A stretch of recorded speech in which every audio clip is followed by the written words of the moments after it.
ഇന്ന് നല്ല അടിപൊളി തേങ്ങ വറുത്തരച്ച സാമ്പാറിൻ്റെ റെസിപ്പിയാണ്. ഞങ്ങൾ വടകര സൈഡിലൊക്കെ കൂടുതലായും കണ്ടുവരുന്നത് ഈ ഒരു ടൈപ്പ് സാമ്പാറാണ്.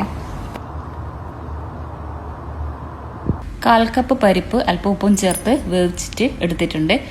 നെക്സ്റ്റ് വെജിറ്റബിൾസ് ആണ്. വെജിറ്റബിൾസ് മുരിങ്ങ ഒഴിച്ച് ബാക്കി എല്ലാ വെജിറ്റബിൾസും ഈ ടൈമിൽ ഇട്ട് കൊടുക്കുന്നുണ്ട്.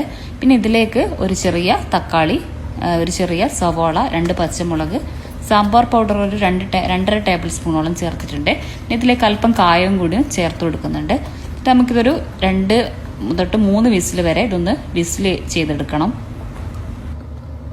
അതിനുശേഷം മുരിങ്ങയും കൂടി ആഡ് ചെയ്ത് കൊടുക്കുന്നുണ്ട് കേട്ടോ. പിന്നെ ഇതിന് നമുക്ക് തേങ്ങയുടെ ഒരു അരവാണ്.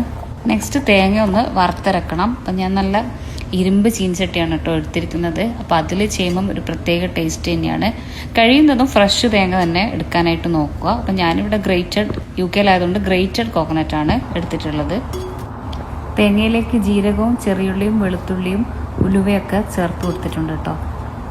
ഉലുവയൊക്കെ ചെറിയൊരു 1/2 ടീസ്പൂണൊക്കെ മതിയാവും. ആവശ്യത്തിന് വേണ്ട പുളിയുടെ വെള്ളം കൂടി ഇതിലേക്ക് ഈ ഒരു ടൈമിൽ ചേർത്ത് കൊടുക്കുന്നുണ്ട്. തേങ്ങ നല്ല ഗോൾഡൻ കളറായിട്ടുണ്ട്. ഇനി ഇത് നന്നായിട്ട് പേസ്റ്റായിട്ട് അരച്ചിട്ട് ഇതിലേക്ക് ചേർത്ത് കൊടുക്കുന്നുണ്ട്.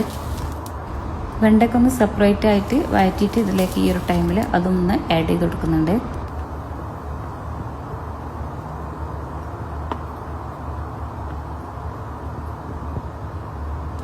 ലാസ്റ്റ് ഇത് താളിച്ചെടുക്കുകയാണ് കേട്ടോ. അപ്പോൾ അതിലേക്ക് ഉലുവയും കടുകും പച്ചമുളകും, പിന്നെടുത്ത് കടുക് ഇടാൻ മറന്നു പോയിട്ടുണ്ട്. അപ്പം നിങ്ങൾ കടുകും കൂടി ചേർത്ത് കൊടുക്കുക. പിന്നെ ലാസ്റ്റായിട്ട് കുറച്ച് കറി ലീവ്സും കൂടി ഇതിലേക്ക് ആഡ് ചെയ്ത് കൊടുക്കാം.